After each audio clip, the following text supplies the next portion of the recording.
What is up, boys? We got another day in the life of a pressure washing business owner. We got a driveway to do this morning. It is December 6th. I always get questions, what do you do in the winter? What do you do in the winter? Well, either we're doing Christmas lights or we're still pressure washing. It's about 30 degrees. It'll get up to about high 40s, 50 degrees a day.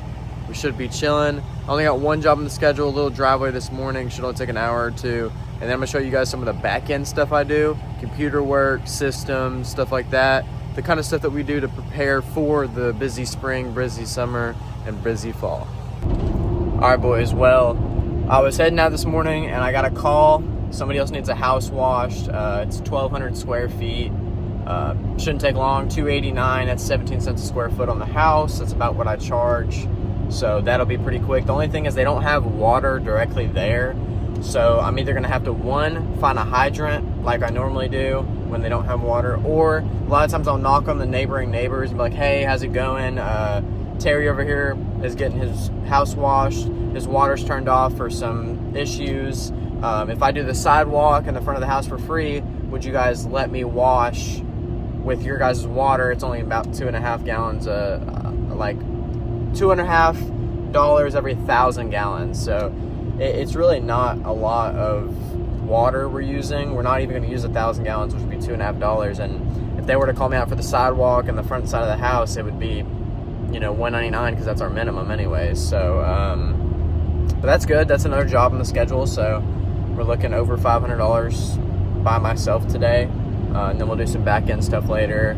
And then my girlfriend's dad and her uncles, we're doing like a joint birthday thing. So that'll be pretty fun. But other than that, I'm going to get to driving. I'm going to Ooltewah right now. And then we are going to be knocking out that driveway. And then we're going to go, I'll let y'all know what I do about the situation with the water over at that place. All right, see y'all.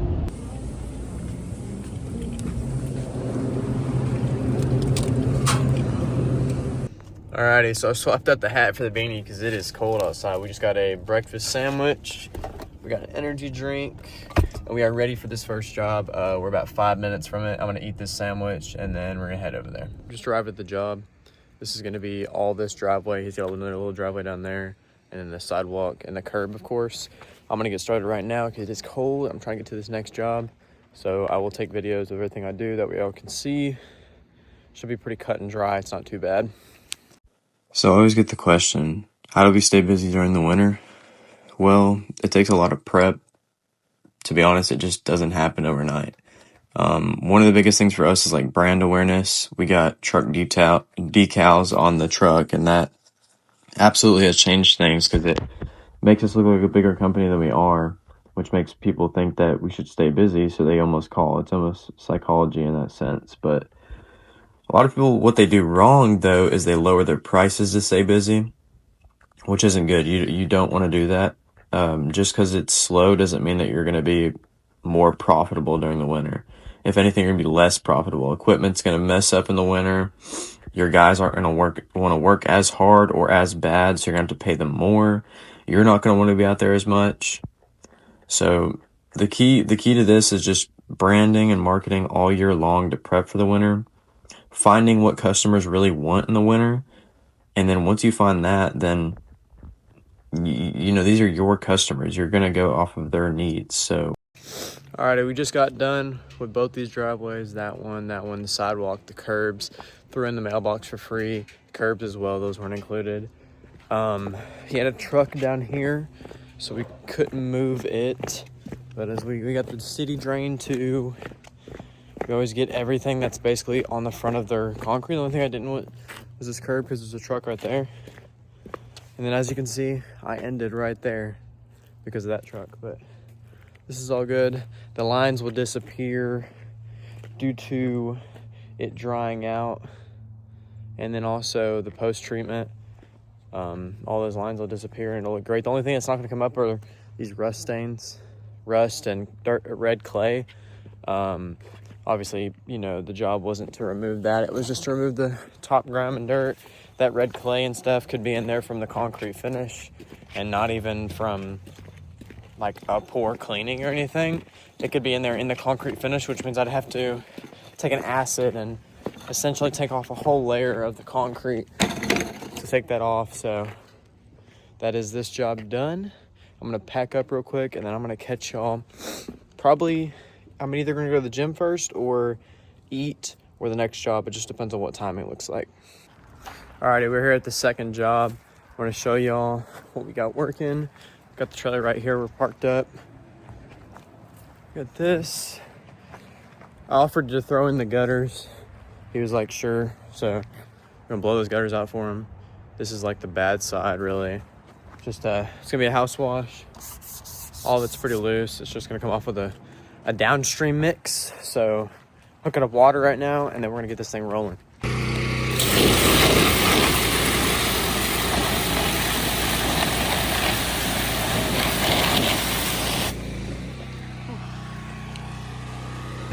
All right, all the gutters are clean around the house. The whole roof was walkable, so super easy. Blew it all out with the pressure washer. Always make sure you're cleaning the gutters out before, because this is what'll happen. This is all from the gutters, especially blowing them out with either a leaf blower or a pressure washer, or even hand scooping them. Sometimes they'll do that on the gutter and the fascia. So make sure you're always cleaning the gutters before you do anything on the property, especially like the driveway, stuff like that. It's gonna get dirty again, so make sure you do the gutters first, or the roof wash. Roof wash and gutters need to be first. Here's a good example why I always have an extra downstream injector. I noticed that it wasn't really pulling chemical, so I come over here and I take the tube off and I put my finger on this injector right here, and I put my finger on it and I pull the trigger on a soft wash tip to make sure that it's pulling, and it's not even pulling anything. So all I gotta do is I just gotta take the fittings off the old one, put them on this one, and swap it out real quick. Yeah, this is a good example of, in the pressure washing business, you're gonna wanna have backups of almost absolutely everything. Every fitting, every clamp, every hose, every tool, every anything can break while you're on the job, and it costs so much more money to leave the job and come back or do it a different day and reschedule everything than it does to just keep another one on the truck, because you're going to replace it anyways. Don't be a cheapskate on it. Like I promise, you're going to replace all these parts at some point. You might as well keep a backup. That way you don't have to leave a job site or cancel a job for it.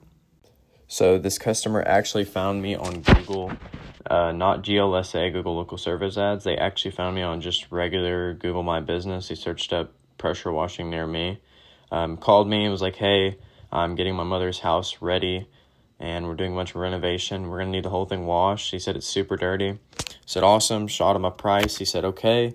And I was like, okay. Sent him a booking confirmation through Jobber, and we were rolling. I showed up. It took me a little bit longer than I expected. It took about 2.5, 3 hours for a 1,200 square foot. Charged $289. He ended up tipping a bunch, but job was well worth it. Alrighty, boys, we just finished up that job. We actually ended up getting a $58 tip. I really took my time on it. It took a little longer than I thought. It was pretty dirty, but I'm happy I did. It came out really good. He was super happy.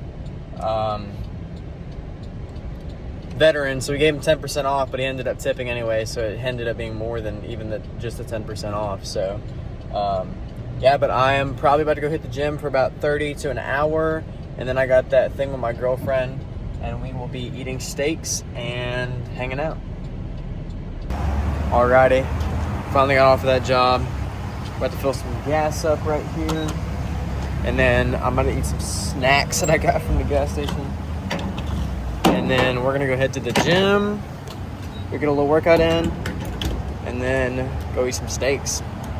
Let's go lit. All right, boys, just got to the gym. Gonna get this workout in. One thing I see a lot of guys doing is they're not taking care of their body. You know, they're working the job thinking that pressure washing is gonna, you know, keep them fit because they're moving all day and doing things. But you guys got to be taking care of your body, eating good, doing everything you can to stay fit. It's not just a health thing as well. It's also a mindset thing for me. It's like when I'm fit, I feel more productive and I'm going to get a lot more done, especially in my business and in my personal life. But back to the point of the video. So the main point of this video is really like, how do you stay busy in the slow season? The slow season is hard for a lot of pressure washers. A lot of them go bankrupt, or they just quit, get a job, they get comfortable, and they forget to even get back in the space in the summer or springtime when they think it's that season. Obviously, climate matters. Like, I know if you're in Michigan or something like that, it's gonna be snowing like crazy, but like with snow, that opens another problem and another solution you could have. snow plowing. Like where I live, it barely snows, so salting and snow plowing no one's spending money on that. They're not spending money on that because what's the point? It's going to happen for a week. We're not set up to do it. Even if we did snow plow or salt, they couldn't even get where they're going anyway. So, but the way that you do this is you find a service that you can still offer. Like for me, it's 30, 40 degrees outside most days. It gets up to 50 sometimes in December, and it even gets to 20. So a lot of what we still do is window washing, driveways, house washes. People are still wanting it done. You can do holiday lightings. I've seen people kill with that. We don't do it too much. I'm not a huge fan of it, but there's definitely something out there that you could be doing, or even taking care of yourself and just running the back end of the business. Making sure your marketing's right. I've been doing some pricing restructures, so I'm trying to make pricing as simple as possible for everyone on our team that works with me and stuff. They don't have to guess or count panes or whatever it may be. I'm going with pricing ranges for panes and stuff like that to make windows super automated. This is going to help a bunch because window cleaning has always been something that we've struggled on, just pricing outright, and I feel like our pricing fluctuates so much, and it kind of is hard for the customers to feel out what we cost and things along that line. So we're doing new pricing restructures. We're also hammering Google Post and marketing for next year. We've been working on some clothing stuff, merch, things like that. And all that stuff on the back end is what really makes your business in the peak season where everyone's wanting services.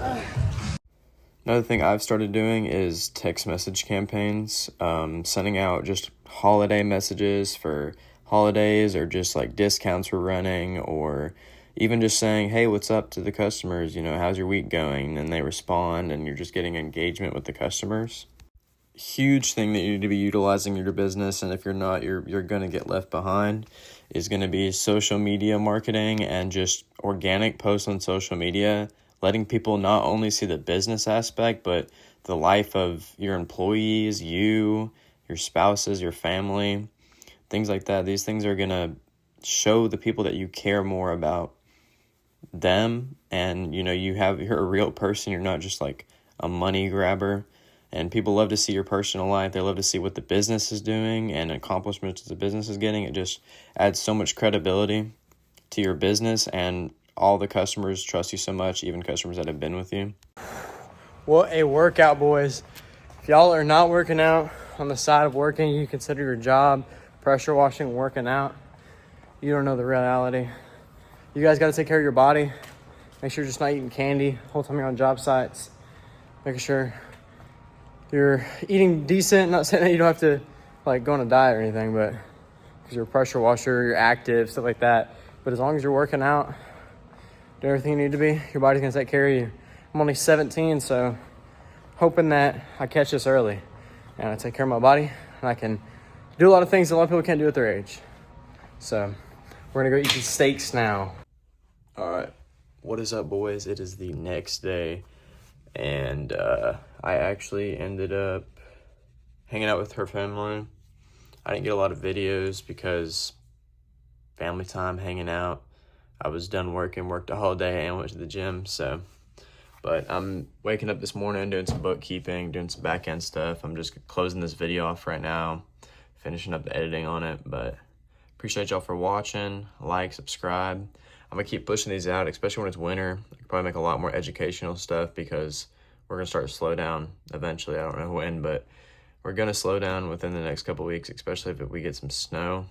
Like today, look at this, nice and cloudy, but we still got some stuff on the schedule. Still been sending some quotes out, but I guess we'll see what happens. So catch you on the next one.